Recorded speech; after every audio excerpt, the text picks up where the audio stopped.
All right, I'm making this video for you because I have a lot of conversations with young guys in their 20s and their 30s. That's just kind of the natural people that I flow with right now in my life and sort of in my life stage. And I have a lot of conversations around like with young dads, young husbands, like, hey, trying to figure out life. You're balancing a lot of things and you're trying to figure out, like, how do I prepare for the future still? Like, it feels like there's so much on my plate. It feels like I'm not actually getting ahead.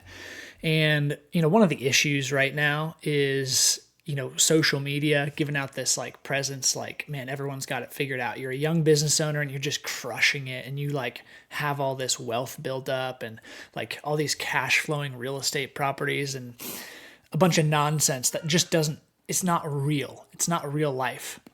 And I'm making this video because I've spent the last decade of my life, the majority of my 20s, spent with the wrong definition of wealth, right? I work in the wealth space. I work in helping people buy real estate and build their portfolios. And I advise in all sorts of little, tax strategies and things like that.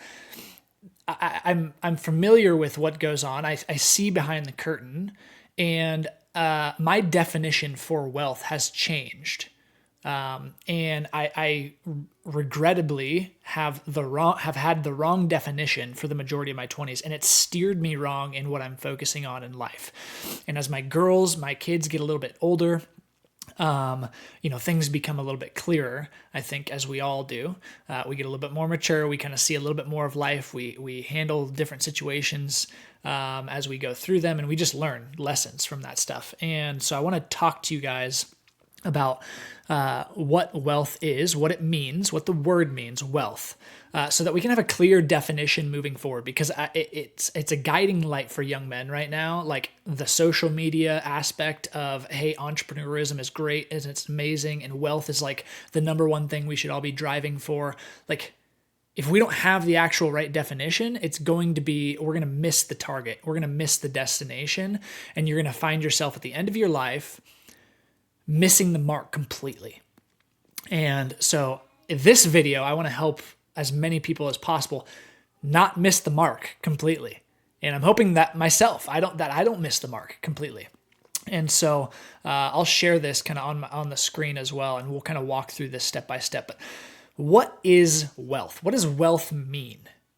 Like, what is this word right here, when you think of like, oh, I'm going to build wealth, I'm going to get after it, I'm going to build wealth, and then I'm going to retire in my 50s, early, or whatever it looks like, and I'm going to be able to retire and live off of, my 401k or whatever you have in terms of set aside for retirement, or what does wealth look like?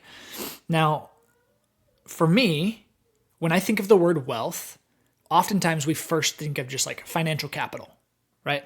So what does that mean? That means, hey, I've got money and assets. And if I want wealth,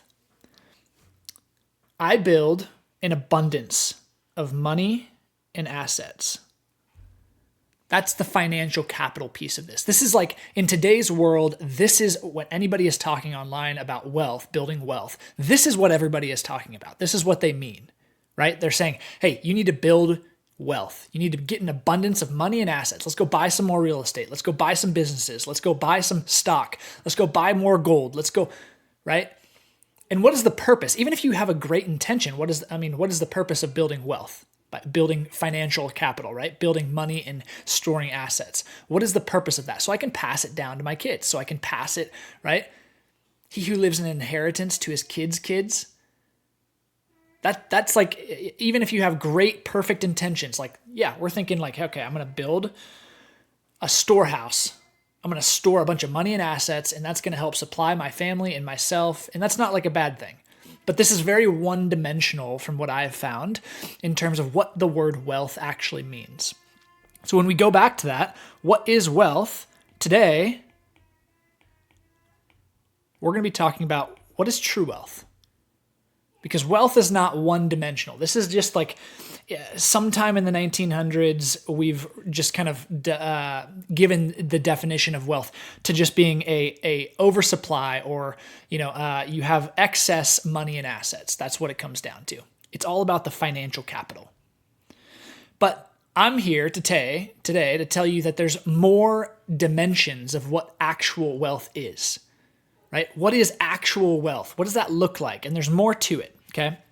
So let's talk about the next dimension of what wealth is: intellectual capital. Intellectual capital is wisdom, knowledge, and sound judgment. Intellectual capital, right? This is knowledge that you've built over the time of building a business, whether it's school, just life experiences. This is knowledge that you've built. Now, maybe you have a special skill set and you have some kind of niche knowledge, right? That's great. But that doesn't always equal wisdom, right? Wisdom is different. Wisdom is like knowledge applied in the real world. How do we gain wisdom? This is our intellectual capital. And then sound judgment, right? I would say sound judgment is truly lacking in today's world. Sound judgment. Can we look around at the world and can we make decisions that are rooted? Not just like flying by the seat of our pants, but like you're rooted in something. You have thought through deeper concepts, and now you can make sound judgments because you're rooted and you're attached to maybe some core concepts, right? So wisdom, knowledge, and sound judgment. This is our intellectual capital. This is part of wealth. If I want to build wealth, I build knowledge, wisdom, and sound judgment alongside my monetary, right? My monetary assets, my financial capital, my money and assets. I can have all the money and assets in the world, and if I don't have any wisdom, knowledge, or sound judgment, I'm going to lose it all tomorrow. That's just the truth. So really, like when we think about riches versus wealth, wealth is long-term. And so in order to have true wealth, we have to have intellectual capital. We have to build ourselves up. The next piece of wealth is relational capital. We all know this to be true if you're a business owner, right? This is trust. This is reputation. What is your reputation? And these are our relationships.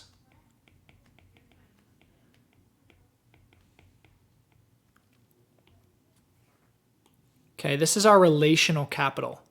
Extremely important for building wealth. If you have zero trust, you have zero reputation, and you have no relationships,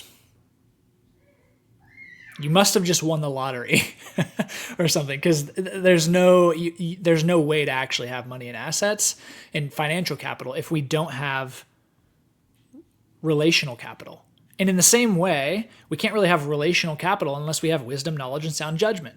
How are you supposed to judge on who you should be, intertwined with? Knowledge and wisdom oftentimes builds your reputation. It builds trust with others. So when we think of the word wealth, it's not just money, right? It's not just the knowledge that we bring to the table, maybe the skill sets that we've built for ourselves. It's also relational capital, trust, reputation, relationships. The people that we know, right, lead to opportunities, doors open. This is really, really important. When you're thinking of building wealth, think of building trust, reputation, and relationships. Reputation always goes with, hey, are you true to your word? Are you a man of your word? Do you do what you say you're going to do? These are big pieces of building wealth. If you don't have this, you're missing. You're missing the point. Okay, next one. We've got human capital. What is human capital? Well, pretty simple, right? This is our health. This is our character. It's our skills.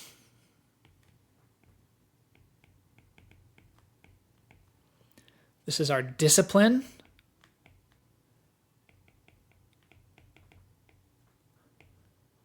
This is our capacity to work and create. to work and create. Human capital. Is it possible to build wealth without health, character, skills, discipline, capacity to work and create? Do you have the ability to create opportunity? Do you have the ability to create value that other people can then pay you for? Right? It's a two-way street here in terms of building wealth. Human capital. This is what makes you inherently human. This is why AI can't truly replace you. It's your health. If you're not taking care of your health, right? There's a saying that's like, you could be the richest man in the world, but if you're in the hospital or you're on your deathbed, you only got one problem. You ain't got all these other monetary problems. You have one problem, and that's your health. It's the number one priority, right? And then we go to character, skills, and discipline. Are you lacking here? Are you lacking in character? Are you lacking in your skill sets or discipline to actually do what you're going to do? To do what you say?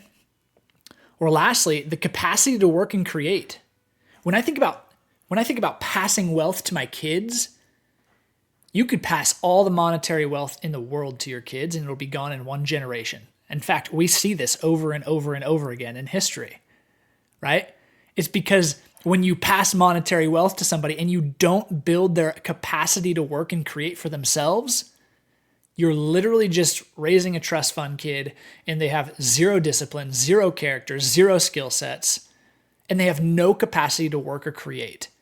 And so when we think about passing wealth to our family, passing wealth to our kids, this has to be an element that we focus on as dads, as fathers, as husbands. How do we create human capital? How do we enforce human capital with our kids and in our family structures, right? This is a huge piece of wealth, and especially this is a huge piece of transfer of wealth, okay? A lot of people pay a lot of money to try and transfer wealth, and if you don't do this from an early age and start building this stuff within your kids, doesn't matter how much money, how successful of a business, how many pieces of real estate you own, it's going to be gone in a generation without human capital. So what is true wealth? This is a major piece of that. Lastly, we've got spiritual wealth, spiritual capital. That is a huge piece of wealth, right? So what is this? What is this? This is faith and truth.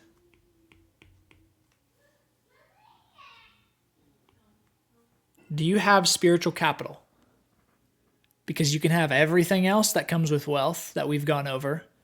And if you're not rooted in truth, you don't know where you come from, what your purpose is, you have zero faith, again, you're not grounded. It's not the full definition. It's not what true wealth looks like. And I want to go over these because, now I'm going to zoom out here so you can kind of see each of these. It might be a little small, but bear with me. We've got 5. There's 1, 2, 3, 4, 5 dimensions of what true wealth looks like. And this is completely different than what the world is talking about today and what the world has told you up to this point. It's not about monetary wealth. When we think about how do we build wealth for our family, how do I leave an inheritance to my kids, right? That piece of property that you buy that brings you $300, $400, $500 a month in cash flow, it's more than the financial capital. Can we use that property to help build intellectual capital? Can we use it to build relational capital? Can we use it to build human capital? How does it fit into your spiritual capital? How does that work, right? Can we see assets and things that we have in our life, like our businesses, right? They provide us much more than just the financial capital. We have to start thinking multidimensional about this word wealth. It's much different than we've been taught up to this point. Now, I want to ask you a question, and this is the purpose of this video. We'll cut it here. If you can only pick 4 of these pillars to pass to your kids when you die, which 4 do you pick? Which 4 do you pick? If you can only pick 4 pillars, do you pick, hey, I'm going to pass them all my money and assets that I've created? Maybe it's the intellectual capital. I'm going to make sure that they have wisdom and knowledge. I'm going to teach them what I've learned in my life, and I'm going to pass all of that knowledge and wisdom down to them so that they can have sound judgment. Is it relational capital? Do you want to pass your reputation that you've built for your family and yourself? Do you want to pass your relationships that you've made? Is that going to be valuable for your kids? Of course it is. Human capital, health, character, skills, discipline, capacity to work and create. Yep, that's essential. That's essential to pass to your kids. And then spiritual capital. Are you going to pass the faith and the truth to your kids? Okay, so if you can only pick 4, which 4 do you pick? I think the answer is pretty simple. It's not difficult to choose that. What would I actually choose? What would I actually want to leave to my kids? Because without these 4 principles or these 4 cornerstones, right, of what true wealth actually is, you can't make that, number 1. Number 1 becomes sort of a byproduct. Like if you passed all your intellectual capital, all your relational capital, all your human capital, and all your spiritual capital to your kids effectively, and they are not starting from ground zero, but you've made that just a smooth transition where you've passed these things to your grandkids as well in your life. What happens? This is most likely going to end up just being a byproduct of those things. We don't even have to worry about the money and the assets. The financial capital follows all 4 of these things. And so when I talk to young guys, right, in their 20s and their 30s, young dads, husbands, fathers, what should we be focusing on, right? In our 30s, in this decade of our life where it's like, hey, kind of head is in the ground, we're moving forward, we're growing, we're building, we're creating, we're becoming better. And sometimes that financial capital feels tight. It doesn't feel like it's growing fast. It doesn't feel like anything is happening. I want to remind you, watching this video, what is true wealth? You're going to gain wisdom and knowledge, guys. You're going to gain wisdom and knowledge. Seek it out. Ask for it. Relational capital. Do not discredit the relationships that you are building and cultivating and pouring into right now in your life.